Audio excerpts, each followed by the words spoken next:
नमस्कार बच्चों। पिछली वीडियो में हमने पौधों के अनुकूलन के बारे में समझा था, जहाँ पर हमने पढ़ा था कि किस तरह अलग-अलग वातावरण में रहने वाले पौधे अपने आप को उस वातावरण के अनुसार ढाल लेते हैं, उस वातावरण के अनुसार अपने आप में परिवर्तन लाते हैं, जिससे कि वो उस वातावरण में आसानी से जीवित रह सकें। लेकिन क्या आपने कभी सोचा है कि मछली पूरा जीवन पानी के अंदर कैसे व्यतीत करती है, या फिर ऊंट रेगिस्तान में बिना पानी के इतने दिनों तक कैसे जीवित रह सकता है, और ध्रुवीय भालू यानी पोलार बियर इतनी ठंडी जगह पर कैसे रह पाता है। इन सभी प्रश्नों का केवल एक ही उत्तर है, अनुकूलन। मैं हूं आपकी टीचर मेघा शर्मा, और आज के वीडियो में हम विस्तार से समझेंगे प्राणियों में अनुकूलन यानी अडप्टेशन इन एनिमल्स। आज हम जानेंगे कि अलग अलग वातावरण में रहने वाले प्राणियों ने अपने शरीर में ऐसे कौन कौन से विशेष परिवर्तन विकसित किए हैं जो उन्हें जीवित रहने में सहायता करते हैं। शुरुआत करेंगे जलीय प्राणियों से, जहां हम पढ़ेंगे जल की रानी मछली के बारे में। फिर हम पढ़ेंगे स्थलीय प्राणियों में अनुकूलन। हम चलेंगे घने जंगलों में और बाघ के अनुकूलन को समझेंगे। उसके बाद घास के मैदानों में रहने वाले हिरण की विशेषताओं को जानेंगे।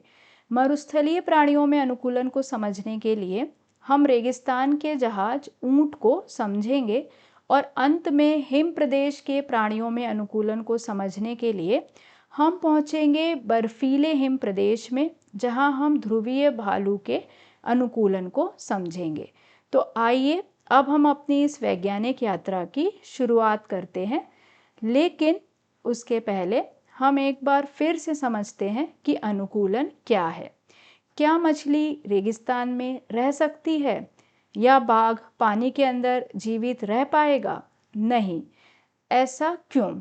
ऐसा इसलिए है क्योंकि हर प्राणी अपने वातावरण के अनुसार बना होता है, और जब कोई जीव अपने वातावरण में जीवित रहने के लिए अपने शरीर की बनावट तथा कार्यों में परिवर्तन करता है, तो उसे ही हम अनुकूलन यानी अडप्टेशन कहते हैं।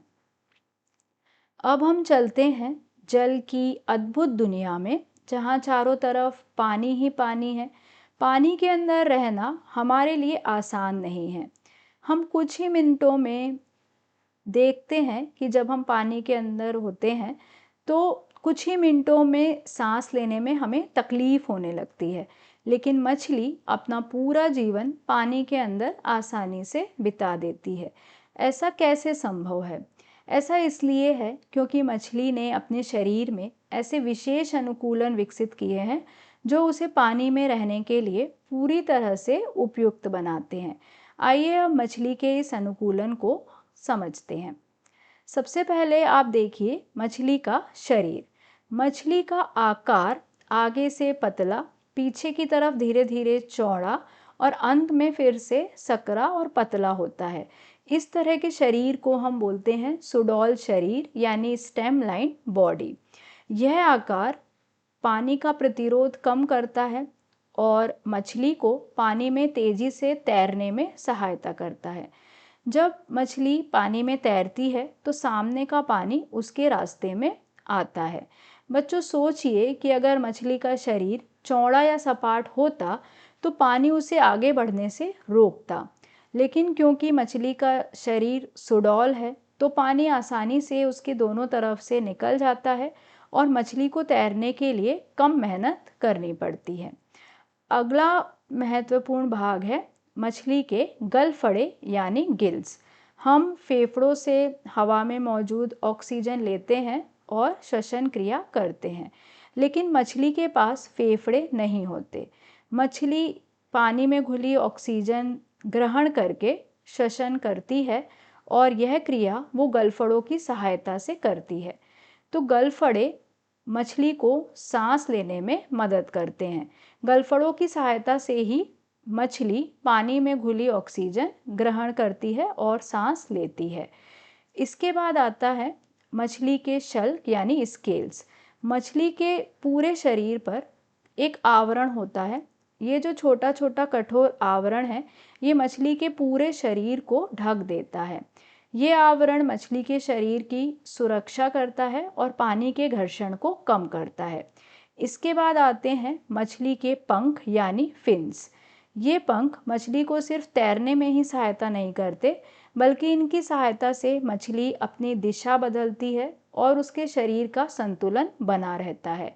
तो अब आप समझ गए होंगे कि मछली पानी में कैसे जीवित रहती है। लेकिन अब समय है पानी से बाहर निकलकर जंगलों की ओर चलने का। अब हम पहुंच चुके हैं घने जंगलों में, जहां ऊंचे ऊंचे पेड़ हैं, घनी झाड़ियां हैं और हर जगह जीवन ही दिखाई देता है। लेकिन इस सुंदर जंगल में हर समय एक संघर्ष चलता रहता है, जो है जीवित रहने का संघर्ष। यहाँ कुछ जीव शिकार करते हैं और कुछ स्वयं को शिकार बनने से बचाते हैं। ऐसे वातावरण में जीवित रहने के लिए प्राणियों ने अपने शरीर में विशेष अनुकूलन विकसित किए हैं। तो आइए मिलते हैं हमारे राष्ट्रीय पशु बाघ यानी टाइगर से, जो जंगल का सबसे शक्तिशाली शिकारी है। लेकिन क्या सिर्फ ताकत ही उसे सफल शिकारी बनाती है? नहीं, उसके शरीर में ऐसी कई विशेषताएं हैं जो उसे शिकार करने में सहायता करती हैं। सबसे पहले आते हैं इसकी धारियों पर यानी स्ट्राइप्स। बाघ के शरीर पर धारियां होती हैं जो कि जंगल की घास और पेड़ों की छाया से मिलती जुलती होती हैं। इसीलिए ये बाघ को जंगल में छिपने से सहायता करती हैं। इन्हीं की वजह से शिकार बाघ को आसानी से देख नहीं पाता। और ये जो विशेषता होती है जिसमें शरीर का रंग आसपास के वातावरण में मिल जाता है, उस विशेषता को हम छद्मावरण कहते हैं यानी कैमफ्लाज। तो ये जो धारियां हैं ये इसे जंगल में छिपने में मदद करेंगी। अब इसके पैरों को आप ध्यान से देखिए। इनके शक्तिशाली पैर होते हैं जिनके कारण ये तेजी से शिकार तक पहुंच जाते हैं। ये शक्तिशाली पैर तेज दौड़ने और ऊंची छलांग लगाने में बाघ की सहायता करते हैं। उसके बाद आते हैं इनके नुकीले दांत। सभी मांसाहारी जानवरों के दांत बहुत नुकीले होते हैं और ये नुकीले दांत मांस को फाड़ने में सहायता करते हैं। अगर इनके पंजों को आप ध्यान से देखिए तो इनके नुकीले पंजे होते हैं जो कि शिकार को पकड़ने और उसे मजबूती से जकड़ने में सहायता करते हैं। तो जब बाघ अपने शिकार को पकड़ लेता है तो शिकार जल्दी से अपने आप को छुड़ा नहीं पाता, क्योंकि ये नुकीले पंजे उसे बहुत मजबूती से जकड़े रखते हैं। तो अब हमने समझ लिया है कि बाघ जंगल का सफल शिकारी क्यों है। लेकिन जंगल के बाहर भी एक ऐसा स्थान है जहां दूर दूर तक केवल घास ही दिखाई देती है। चलिए अब चलते हैं घास के मैदानों की तरफ। यहाँ दूर दूर तक घास फैली होती है, लेकिन घने जंगलों की तरह यहाँ छिपने के लिए अधिक पेड़ नहीं होते। ऐसे खुले वातावरण में जीवित रहना आसान नहीं होता। यहाँ रहने वाले प्राणियों को हमेशा सतर्क रहना पड़ता है। उन्हें दूर से ही खतरे को पहचानना होता है और आवश्यकता पड़ने पर बहुत तेज भागना भी पड़ता है। ऐसा ही एक प्राणी है हिरण। हिरण देखने में बहुत ही सुंदर और शांत प्राणी है। आप सभी ने हिरण देखा होगा। इसकी सबसे बड़ी ताकत होती है इसकी गति और सतर्कता, मतलब कि ये बहुत तेज दौड़ता है, इसकी स्पीड बहुत होती है और ये हमेशा अलर्ट रहता है। अगर हम इसका शरीर देखें तो इसका शरीर हल्का एवं पतला होता है। हल्का शरीर तेजी से दिशा बदल सकता है और क्योंकि इसका शरीर हल्का और पतला है तो ये तेजी से दौड़ सकता है। इसके बाद ध्यान दीजिए इसके लंबे और मजबूत पैरों पर, जो कि इसे तेज दौड़ने में सहायता करते हैं। उसके बाद इसके बड़े बड़े कान होते हैं जो कि इसे हल्की धीमी आवाज़ सुनने में सहायता करते हैं। जो बाघ या अन्य शिकारी होते हैं वो जब चलकर आते हैं तो बहुत ही धीमी आवाज़ करते हुए आते हैं। तो ये जो प्राणी हैं, हिरण या बाकी के जो प्राणी होते हैं, वो बहुत हल्की आवाज़ भी सुन पाते हैं और जो शिकार है उसकी आवाज़ सुनकर ये अपने आप को बचा सकते हैं। इसीलिए ज़रूरी है कि इन प्राणियों के जो कान हैं वो बड़े बड़े हों, क्योंकि ये कान हल्की आवाज़ सुनने में इनकी सहायता करते हैं और हल्की धीमी आवाज़ सुनकर ये अपने प्राणों की रक्षा कर पाते हैं। उसके बाद आते हैं इनकी आँखों पर। तो इनकी बड़ी बड़ी आँखें होती हैं और बड़ी आँखें इन्हें दूर तक देखने में सहायता प्रदान करती हैं। तो अगर बहुत दूर कोई शिकारी है तो वो इन्हें दूर से ही देख सकते हैं और अपने प्राणों को बचा सकते हैं। इसके बाद अगर हम इनका रंग देखें तो इनका रंग भी वातावरण से मिलता जुलता होता है, जो कि इन्हें आसपास के वातावरण में छिपने में सहायता करता है। और हमने पढ़ा है कि ये जो विशेषता है इसको हम छद्मावरण कहते हैं, यानी कि कैमोफ्लाज। तो अब हम देखते हैं कि ये जो विशेषता है ये बाघ में भी थी और हिरण में भी थी, लेकिन दोनों में ही इसका जो उद्देश्य है वो अलग अलग है। बाघ के लिए ये शिकार करने के लिए उपयोगी साबित होती है और हिरण के लिए ये शिकारियों से बचने के लिए सहायता करती है। तो इस तरीके से एक ही अनुकूलन है, लेकिन अलग अलग प्राणियों में उसका जो उद्देश्य है वो अलग अलग है।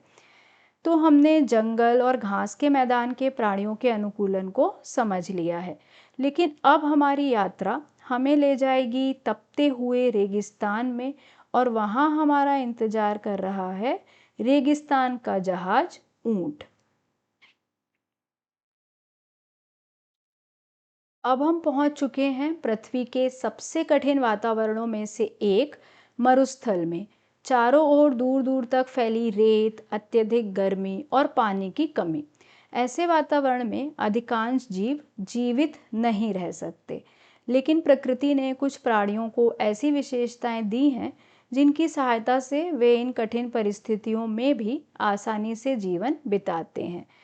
इनमें से सबसे प्रसिद्ध है रेगिस्तान का जहाज ऊंट, और इसीलिए ऊंट को हम रेगिस्तान का जहाज बोलते हैं, क्योंकि ये आसानी से रेगिस्तान में रह पाता है। अगर आप इसके शरीर को देखें तो सबसे जो ज़रूरी भाग है वो है कूबड़ यानी हम्प। बहुत सारे लोगों को लगता है कि ऊंट के कूबड़ में पानी जमा रहता है, लेकिन ऐसा नहीं है। इस कूबड़ में ऊंट वसा का भंडारण करता है, इसमें वसा होता है। तो जब भोजन की कमी होती है तो यही वसा ऊर्जा में बदल जाता है, और यही कारण है कि ऊंट कई दिनों तक बिना भोजन और पानी के रह लेता है। इसके बाद इसके पैरों को आप ध्यान से देखिए। इसके जो पैर होते हैं वो चौड़े और गद्देदार पैर होते हैं, जो कि इसको रेत में धंसने से बचाते हैं। हमारे पैर रेगिस्तान की नरम रेत पर हों तो आसानी से धंस सकते हैं, लेकिन ऊंट के पैर चौड़े होते हैं। इस कारण उसके शरीर का भार अधिक क्षेत्र में फैल जाता है और वह रेत में धंसे बिना आसानी से चल पाता है। इसके अलावा इसकी लंबी पलकें होती हैं। रेगिस्तान में, मरुस्थल में गर्म हवाएं चलती हैं, रेत उड़ती हैं, तो इसकी जो लंबी पलकें होती हैं वो ऊंट की आँखों को रेत से बचाती हैं। इसके बाद आते हैं इनके होंठ पर। ऊंट के होंठ मोटे होते हैं जो कांटेदार पौधों को खाने में सहायता करते हैं। हमने पढ़ा है कि मरुस्थलीय क्षेत्रों में जो वनस्पतियां होती हैं उनकी पत्तियां कांटों में परिवर्तित हो जाती हैं। तो मरुस्थल में जो पेड़ पाए जाते हैं वो कांटेदार होते हैं। ऊंट कांटेदार पौधों को भी बिना घायल हुए आसानी से खा लेते हैं, और ऐसा इनके मोटे होंठों की वजह से ही संभव हो पाता है। अब हम चलते हैं बिल्कुल विपरीत वातावरण में, जहाँ चारों तरफ बर्फ ही बर्फ है। यहाँ पर तेज ठंडी हवाएं चलती हैं। तापमान बहुत कम होता है, बहुत ठंड पड़ती है। तापमान 0 से नीचे ही होता है। सभी जगह बर्फ दिखती है। ऐसे वातावरण में बिना विशेष अनुकूलन के रहना संभव ही नहीं है। लेकिन एक ऐसा प्राणी भी है जिसने अपने शरीर को इस वातावरण के अनुसार पूरी तरह ढाल लिया है। आइए मिलते हैं ध्रुवीय भालू यानी पोलार बियर से। ध्रुवीय भालू सबसे ठंडे क्षेत्रों में रहने वाले सबसे बड़े मांसाहारी प्राणियों में से एक है। इसके घने सफ़ेद बाल हैं जो इसके शरीर को अत्यधिक ठंड से बचाते हैं। सफ़ेद बाल शरीर की गर्मी को बाहर निकलने से रोकते हैं। इसके बड़े एवं चौड़े पंजे होते हैं जो बर्फ पर चलने और तैरने में सहायता करते हैं। मोटी वसा की परत जिसको ब्लबर बोलते हैं, ये इसके शरीर की गर्मी को बनाए रखती है। इसका रंग सफ़ेद होता है और हमने देखा कि इसके आसपास का वातावरण भी सफ़ेद है क्योंकि चारों तरफ बर्फ जमी होती है। तो सफ़ेद रंग इसको बर्फ में छिपने तथा शिकार करने में सहायता करता है। तो बच्चों, आज हमने जाना कि अलग अलग वातावरण में रहने वाले प्राणियों ने अपने शरीर में विशेष अनुकूलन विकसित किए हैं। मछली पानी में, बाघ जंगल में, हिरण घास के खुले मैदान में, ऊंट मरुस्थल में, ध्रुवीय भालू हिम प्रदेश में आसानी से रह लेते हैं। सभी के शरीर अलग अलग हैं, वातावरण अलग अलग हैं, लेकिन सभी का उद्देश्य एक ही है, अपने वातावरण में जीवित रहना, और इसी को हम अनुकूलन बोलते हैं। हम बोल सकते हैं कि प्रकृति हर जीव को उसके वातावरण के अनुसार ढालती है। लेकिन हमारी वैज्ञानिक यात्रा अभी समाप्त नहीं हुई है। क्या आपने कभी सोचा है कि पक्षी बिना गिरे घंटों आकाश में कैसे उड़ते हैं, या सांप बिना पैरों के इतनी तेज कैसे चलता है? इन प्रश्नों के उत्तर हम जानेंगे अगले भाग में। तब तक के लिए जिज्ञासा बनाए रखिए, विज्ञान सीखते रहिए। वीडियो को अंत तक देखने के लिए आप सभी का बहुत बहुत धन्यवाद।